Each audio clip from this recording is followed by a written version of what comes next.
इस वीडियो में हम सॉल्व करेंगे फार्मिंग सिस्टम पर इंपॉर्टेंट एमसीक्यूज को। हेलो एवरीवन, मेरा नाम है कुमार हितेश और आप देख रहे हैं हितेश इजी। तो चलिए शुरू करते हैं।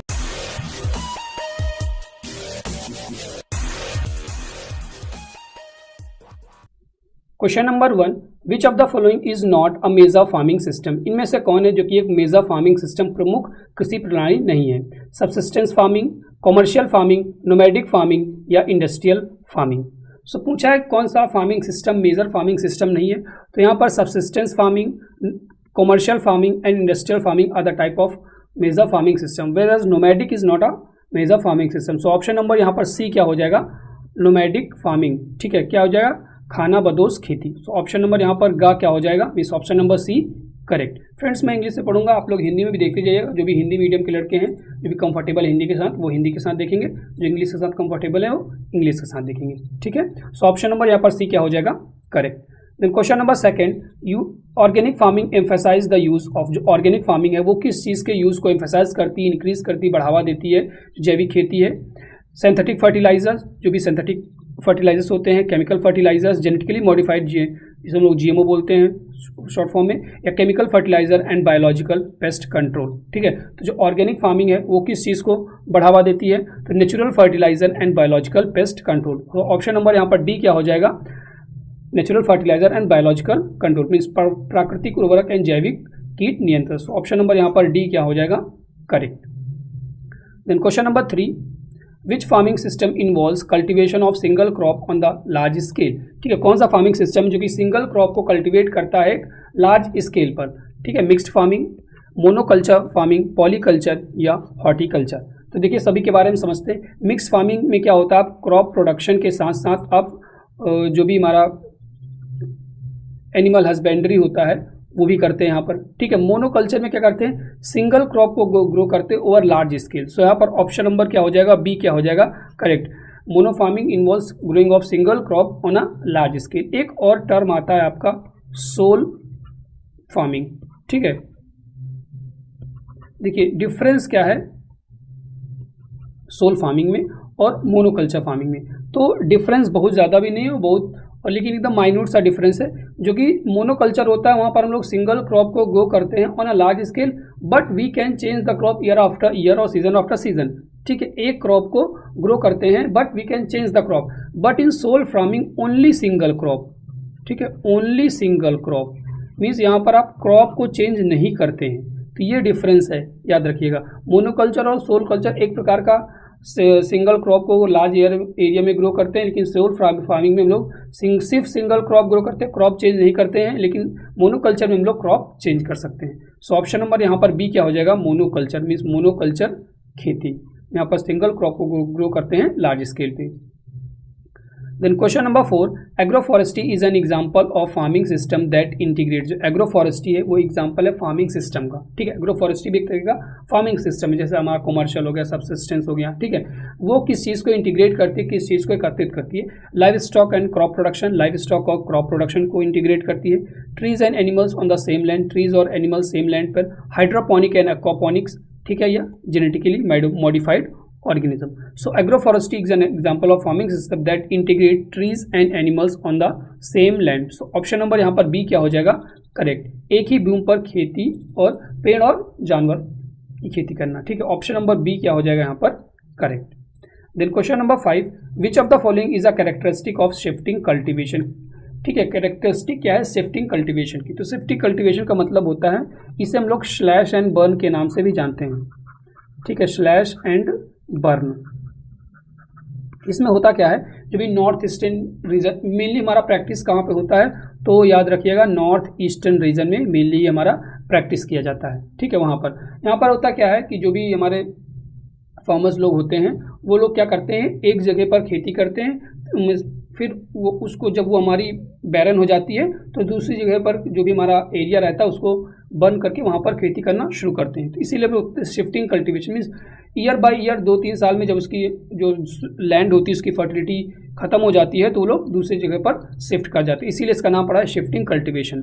तो कैरेक्टरिस्टिक बताना है। Intensive use of fertiliser, intensive use of fertiliser use करते हैं? बिल्कुल नहीं करते हैं। Permanent cultivation on the same land, same land पे परमानेंट कल्टीवेट करते हैं? तो ये भी हमारा, क्योंकि नाम से पता चलता है शिफ्टिंग कल्टीवेशन में, तो हम लोग शिफ्ट करते रहते हैं। Crop rotation on small plot, या clearing and cultivation of new land periodically, जो नई लैंड होती है उन पर क्लियर करते हो, कल्टीवेट करते हैं पीरियोडिकली। ठीक है, तो ऑप्शन नंबर यहाँ पर डी क्या हो जाएगा?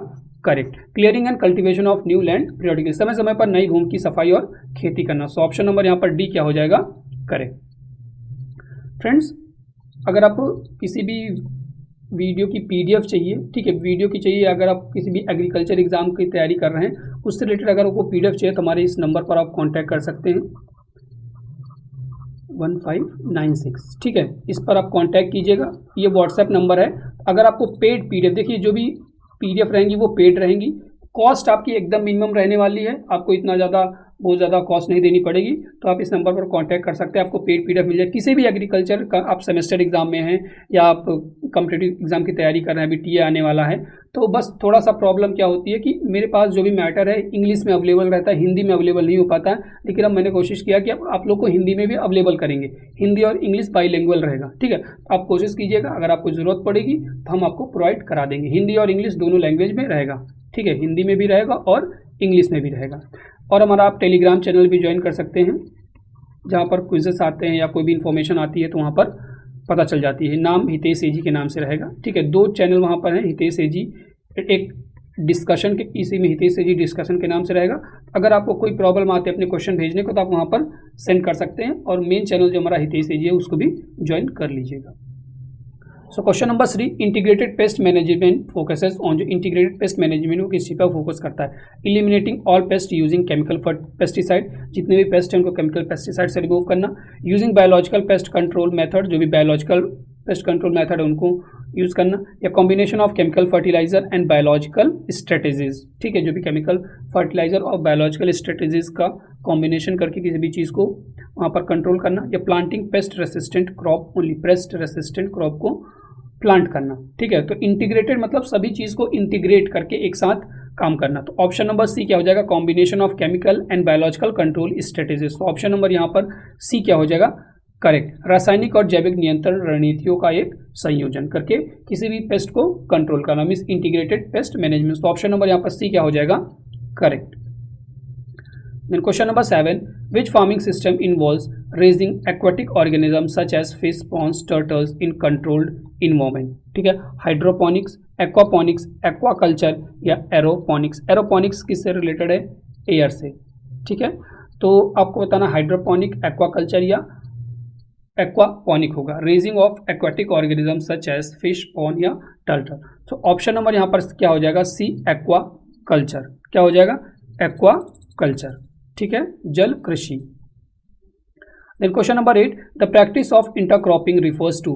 इंटरक्रॉपिंग की प्रैक्टिस किस चीज़ को रिफर करती है? Growing different crop on alternating rows, different crop को अल्टरनेट बारी बारी से ग्रो करना। Growing single crop on a large scale, जिसे हम लोग मोनोकल्चर, मोनोक्रॉपिंग कहते हैं। Planting the same crop in a monoculture system, ठीक है, सेम क्रॉप को मोनोकल्चर सिस्टम में प्लांट करना। या growing crop without the use of soil, ठीक है, क्रॉप को ग्रो करना without the use of soil. So option number A क्या हो जाएगा? Growing different crops in alternating rows. So option number A यहाँ पर क्या हो जाएगा? विभिन्न फसलों को बारी बारी से पंक्तियों में उगाना। ऑप्शन नंबर ए क्या हो जाएगा? Correct. Then question number 9, which of the following is the benefit of no till farming. ठीक है, इसमें बता नो टिल फार्मिंग का बेनिफिट क्या है? Increase soil erosion, soil erosion increase करना। Improve the soil structure and water retention, soil में water, soil structure को इंप्रूव करना और वाटर होल्डिंग कैपेसिटी को इंक्रीज करना। Heavy reliance on chemical fertiliser, mainly हमारे केमिकल फर्टिलाइजर पर डिपेंड रहना। या रिड्यूस्ड बायोडाइवर्सिटी, जो भी जैव विविधता है उसमें कमी आना, रिड्यूस्ड बायोडाइवर्सिटी। ठीक है, तो करेक्ट ऑप्शन क्या हो जाएगा? Improve soil structure and water retention mean water holding capacity. Option number यहाँ पर बी क्या हो जाएगा? करेक्ट। ठीक है, then question number 10, which farming system involves the use of artificial light to grow crop indoors without soil. ठीक, किस farming system में हम लोग आर्टिफिशियली लाइट का ग्रो यूज़ करके क्रॉप्स को इंडोर ग्रो करते हैं without soil? Aquaponics, aeroponics, vertical farming या हाइड्रोपोनिक्स। ठीक है, तो करेक्ट ऑप्शन इसका क्या हो जाएगा? Vertical farming. ठीक है, तो ऑप्शन नंबर यहाँ पर सी क्या हो जाएगा? करेक्ट। ठीक है, then question number 11 terrace farming is commonly practice in areas with, जो टेरेस फार्मिंग है वो मेनली किस एरियाज में प्रैक्टिस की जाती है? रिच एंड फ्लैट लैंड पे, फ्लैट प्लेन्स पे, एक्सेसिव रेनफॉल एरियाज जहाँ पर है खूब ज़्यादा बारिश होती है, या हिली और माउंटेन एरियाज पे, ठीक है, या स्ट्रॉन्ग कोस्टल एरियाज पे, ठीक है, समुद्र के किनारे आप कह सकते हैं। सो ऑप्शन नंबर क्या हो जाएगा? हिली and mountain terrain. So option number जो हिली और माउंटेन एरियाज होते हैं वहाँ पर हम लोग टेरेस फार्मिंग का यूज़ करते हैं, ठीक है। Then question number 12, the green revolution was primarily focused on improving, ठीक है, जो ग्रीन रेवोल्यूशन था वो किस चीज़ पर फोकस किया गया था, किस चीज़ को इंप्रूव करने के? लाइफ स्टॉक प्रोडक्शन को, crop yield through technological advancement, organic farming techniques, या फॉरेस्ट कंजर्वेशन। बहुत ज़्यादा इंपॉर्टेंट क्वेश्चन है और इजी क्वेश्चन है, बहुत ज़्यादा इजी क्वेश्चन है। तो आप लोग इसका बताइएगा कि सही आंसर क्या होगा, ठीक है। इसका आंसर आप लोग कमेंट कीजिएगा, जरूर कमेंट कीजिएगा, से मुझे पता चलता है कि आप लोग देखते हैं, ठीक है। तो ऑप्शन नंबर बी क्या हो जाएगा यहाँ पर? करेक्ट। चलिए मैं बता दिया गलती से, कोई बात नहीं। ऑप्शन नंबर बी यहाँ पर क्या हो जाएगा? Correct, crop yield through technological advancement, ठीक है। Then question number 13, which farming system involves the cultivation of both crops and livestock on the same piece of land, ठीक है। किस क्रॉप फार्मिंग सिस्टम में क्रॉप और livestock को same piece of land में cultivate करते हैं? Mixed farming में, मोनोकल्चर में, शिफ्टिंग कल्टीवेशन में, या प्लांटेशन क्रॉपिंग में, ठीक है। चलिए इसका आपका कमेंट में बताना कि इसका सही आंसर क्या होगा। पिछले में गलती हो गई, मुझसे मुंह से निकल गया, तो यहाँ पर बताइएगा इसका सही ऑप्शन क्या होगा। Option number A, B, C या D. Then question number 14, what is the primary goal of sustainable farming? Sustainable farming का जो प्राइमरी गोल है वो क्या है? Maximising short term profit, minimising the use of natural resources, natural resource को use को minimise करना, maintaining ecological balance while ensuring the long term productivity, या eliminating the need of human labour in agriculture, ठीक है। तो correct option क्या हो जाएगा? Maintain ecological balance while ensuring long term productivity, ठीक है। ऑप्शन नंबर यहाँ पर सी क्या हो जाएगा, ठीक है, करेक्ट। देन लास्ट क्वेश्चन है इस वीडियो का, crop rotation is a farming practice that, ठीक, क्रॉप रोटेशन एक फार्मिंग प्रैक्टिस है जो involves cultivation of same crop year after year, same crop को ईयर आफ्टर ईयर कल्टीवेट करना, alternate types of crops grown in specific field over time, या requires the use of chemical pesticide, ठीक है। तो इसका सही ऑप्शन क्या हो जाएगा? Option number B, alternate growing alternate types of crop on the grown in specific field over time. So option number यहाँ पर बी क्या होने वाला है? करेक्ट। फ्रेंड्स, इस वीडियो में इतना ही, अगली वीडियो में फिर मिलेंगे एक नए टॉपिक के साथ।